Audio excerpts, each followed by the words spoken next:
Hello hello. ఏం చేస్తున్నావు? ఏం లేదు కానీ రేపు మనం బయటికి వెళ్దాం, ఓకేనా? అవునా, సరే అయితే నీకు మళ్ళీ చేస్తాను కాల్, ఓకేనా? ఇప్పుడు డబ్బులు ఎవరు అడగాలబ్బా? అడిగి ఫోన్ చేద్దాం ఒకసారి.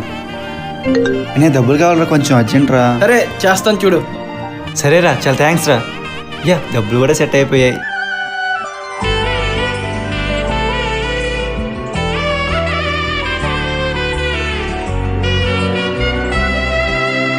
చెల్లికి ఇప్పుడు రాగికి డబ్బులు ఎలాగబ్బా? అన్నయ్య డబ్బులేవి? ఏం లేవు చెల్లి, ఎప్పుడైనా ఇస్తలే, సరేనా? సరేలే. చెల్లికి ఇవ్వాలా వద్దా ఏం అర్థం అవట్లేదు.